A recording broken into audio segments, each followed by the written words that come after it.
오늘 발표할 내용은요, 만주 지역으로 간 우리 한인 동포들의 그 삶에 관한 것인데요.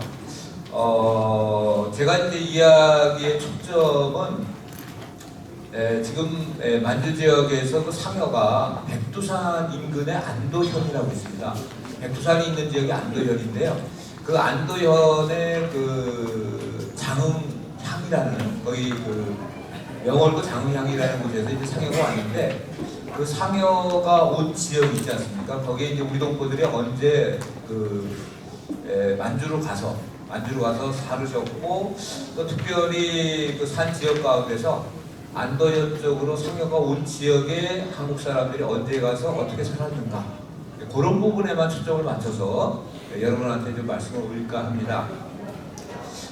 만주 지역과 관련해서는 여러분 잘 아시는 것과 같이 만주 지역은 예전에 우리 그 고조선이라든가 고구려 또는 발해의 영토였지 않습니까? 그런데 이제 그 압록강 건너 요 만주라고 하는데요. 중국에서는 주로 중국 동북 지역 또는 중국 동북 지방이라고 합니다. 왜냐하면 국경을 기준으로서 이야기하거든요. 그래서 압록강 건너를 보통 요령성, 두만강 건너를 길림성, 그 다음에 이제 그 하얼빈 의거 안중무사가 활동했던 하얼빈이 있는 지역은 이제 흥룡강성이라고 이제 이야기를 하죠. 중국에서는 랴오닝성, 지린성, 해룡장성이라고 이렇게 표현합니다.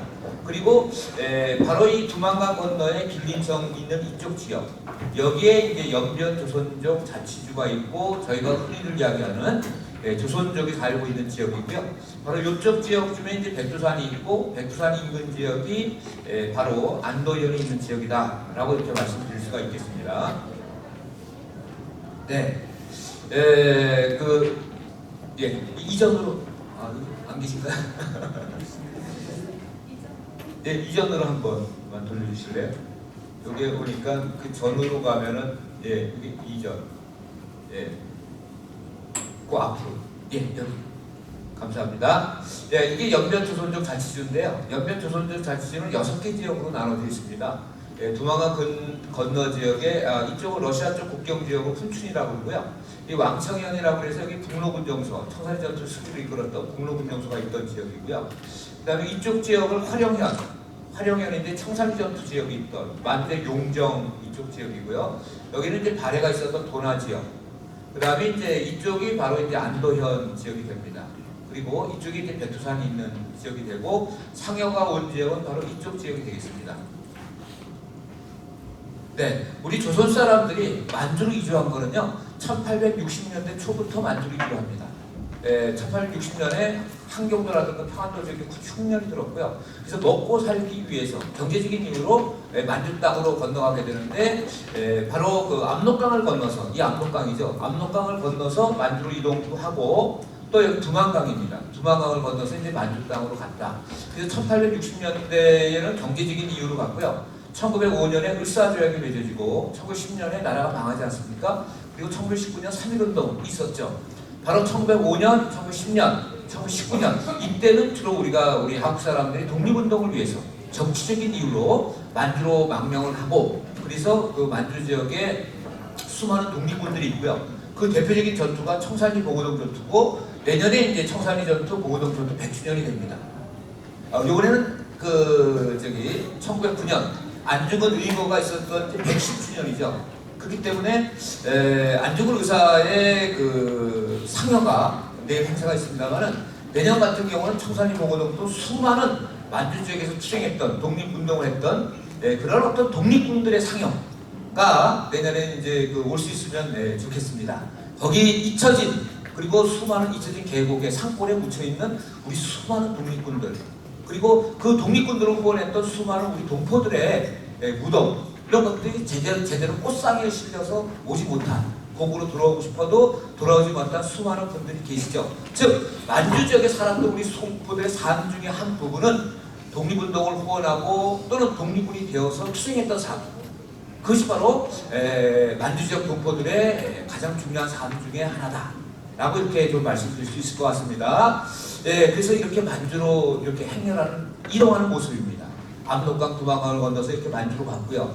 그래서 만주로 갔던 그 초창기 1900년도 초에 우리 동포들의 모습들이고요. 그리고 가서 우리나라 사람들은 만주에 가서 주로 벼농사를 했습니다. 대체적으로 중국 사람들은요 전부 다 반농사랍니다. 우리 한국 사람들은 벼농사를 하기 때문에 우리나라 사람들은 습지를 찾아다닙니다. 물이 있는 곳을. 그래서 한국 사람들의 별명이요 맥입니다. 물 찾아다닌다. 벼농사 하는 모습들이고요. 예.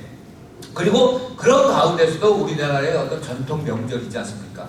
여기 이제 그림뛰기 하는 모습이죠. 그렇죠? 이런 거라든가 또는 방금 우리가 여러분들이 기억했던 상례라든가 우리나라 사람들이 가서 우리나라 사람 경상도 특히 이제 안도에는 경상도 합천, 거창, 그렇죠? 밀양 이쪽 사람들이 많이 갔어요. 근데 그 자기 고향의 문화를 전통 문화를 그대로 반주에 갖고 갔습니다. 그래서 그것이 이제 또 상여 문화로 해서 또 100년 만에 이제 또 돌아온 것이죠. 예. 네. 그래서 이제 그 종교도 그리고 이제 청산리 전투라든가 봉오동 전투라든가 이런 수많은 독립전쟁에 또 참여를 했었고요. 청산리 전투 승리를 했고 그런 가운데서 1930 이게 이제 만주 이주가 좀 패턴이 좀 달라집니다. 1910년대 3.1운동 이때는 독립투쟁을 위해서 또는 먹고 살기 위해서 갔어요. 자발적으로 갔습니다. 자발적으로 갔는데 1931년에 만주사변이 일어나고요. 1937년에 중일전쟁이 일어납니다. 그러면서 거기 32년에 만주에 만주국이라고 하는 일본 계례국이 만들어집니다. 그러면서 그 지역에서 살고 있던 수많은 우리 독립운동가들 있죠. 독립운동을 탄압하기 위해서 독립운동을 막기 위해서 오히려 경상도라든가 전라도 특히 경상도 지역에서 많은 사람들이 만주 땅으로 집단 강제 이주를 가는 겁니다. 사실은 국내에서 살살살살 속여가지고 만주로 가면 떼돈을 벌 수 있다. 이상향이다. 낙토다. 그래가지고 만주 땅으로 우리 조선 사람들이 많이 가게 되고 그때 1938년에 경상남도 합천, 거창, 밀양 이쪽 사람들이 대대적으로 만주로 이동을 했고요. 만주로 갔고 그분들이 바로 안도현에 살게 되는 것입니다. 근데 그분들이 어떻게 가느냐? 고향에서 다 대구로 직결합니다. 대구로 직결해서 기차를 타고요. 서울 쪽으로 와서 서울에서 경원선을 탑니다. 원산으로 해서 회령으로 갑니다. 함경선으로 해서 원산에서 회령으로 가서 회령에서 지금 여러분 아마 만주 많이 가보셨죠? 그 도문이라고 있지 않습니까? 도문철교를 지납니다. 그러면은 중국 땅인데 두만강인데 거기가 바로 계산툰입니다. 그 계산툰에서 이분들이 안도현의 가장 중심지가 어디냐면 명월구입니다. 옛날에는 명월구고요. 그리고 옛날에 옹성라자라고 했습니다. 옹성라자. 그리고 거기가 바로 홍범도 장군 활동했던 지역이기도 합니다. 그 명월구가 사실은 또 1930년대는 우리 독립군을 때려잡던 그런 일본의 대표적인 조선인 부대가 있던 그런 장소가 바로 명월구인데 지금은 명월치유로 바뀌었습니다. 그쪽 지역에 항일 투쟁하는 사람들이 많이 있고 그쪽에서 백두산 방향이 아니라 반대 방향으로 가면 거기가 바로 장흥향입니다. 그리고 거기 도안구 거기에서 상여가 온 것입니다. 신촌이라고 하는 새마을에서 이제 상여가 온 곳이다. 그래서 그때 1930년대에 기차를 타고 만주 땅으로 이동했던 우리 조선 사람들의 모습입니다. 30년대 사진입니다. 실질적으로. 네. 그래가지고 거기 모여서 이렇게 그 안내를 받는 그런 모습이고요. 예. 그리고 이제 이분들이 죄송하지만 계세요? 한정만 이성에 너무 잘 기가 움직이네요. 한정만 전을 해주실래요? 아니요, 바로 전. 예.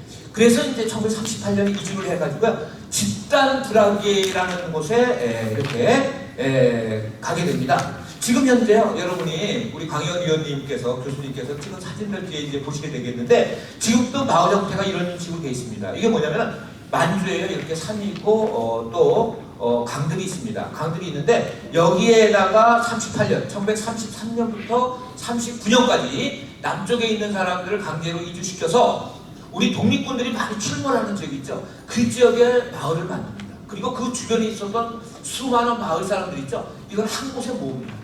그래서 인위적으로 마을을 만드는 거예요. 그 다음에 여기다가 이렇게 성벽처럼 이렇게 벽을 쌓고요. 그 다음에 여기에 이제 문들이 있습니다. 여기 문들이 있고요. 이 각각의 문들에 초소들이 있습니다.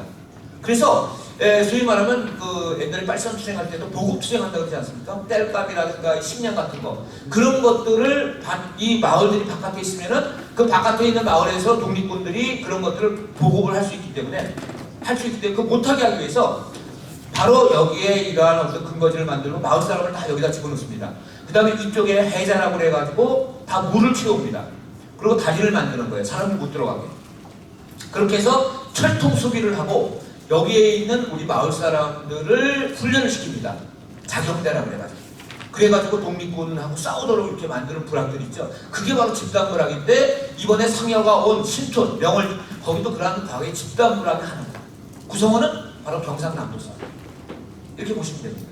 이런 마을이요 한 10,000여 개 정도 있습니다. 10,000여 개 정도 있는데 그 중에 하나다.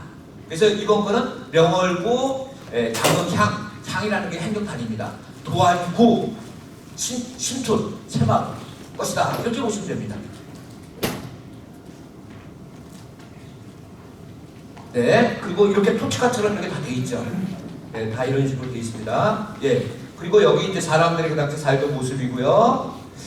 예, 그 집단부락에 살던 사람들의 모습입니다. 그 안에 학교도 이렇게 있었습니다. 학교도 있었고요. 예, 그 다음에 운동회도 했고요. 예, 근데 제일 끝에 이쪽에 또 이게 너무 빨리 돌아가가지고 제일 끝에 두 번째 좀 해주실래요? 지금 앞에 아세요? 아, 요거보다도 예, 제가 아니요 쭉 예, 요게 이제 이삿짐들입니다. 예, 쭉 아니요 쭉 밑으로 제일 끝에서 두 번째. 예, 끝에서 두 번째. 네, 그거요. 예. 제가 이제 이 부분이 제일 중요하다고 생각하는데 집단부락을 만들었잖아요. 만들었는데 우리나라 사람들이 모든 것을 우리 거를 유지했습니다. 유지했는데 일본 사람들은 내선 유치잖아요. 1930년대. 그러니까 우리 조선 사람들은 어떻게 하냐면 우리의 어떤 종교라든가 신앙 유지 못하게 합니다. 그러면서 바로 이게 뭡니까? 바로 일본 신사입니다. 일본 신사. 일본 신사를 만들어서 조선 사람들이 참배하도록 만듭니다. 네, 다음.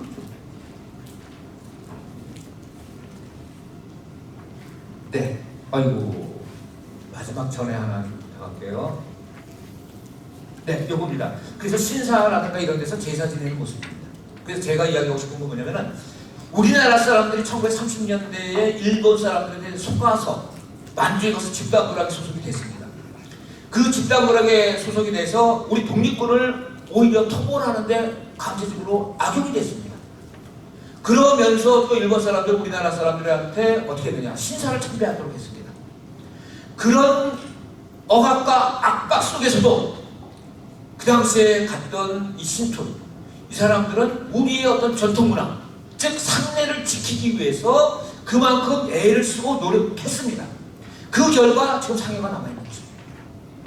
바로 이러한 일제의 압박과 그런 탄압의 단면을 보여주는 것이 바로 이런 신사고, 그런 가운데 우리의 전통 문화를 유지하기 위한 대표적인 케이스가 바로 상례다라고 말씀드릴 수 있습니다. 그런 측면에서 만주 지역의 한인들의 삶을 살펴보는 데 있어서 이 상례의 중요성은 이루 말할 수 없다라고 이렇게 말씀드릴 수 있겠습니다. 이러한 상례와 관련해서 오늘 100년 만에 황복, 상례에 관해서 이렇게 한다는 것은 굉장히 중요한 의미가 있다라는 말씀을 드리면서 제 발표로 마치겠습니다. 예, 감사합니다.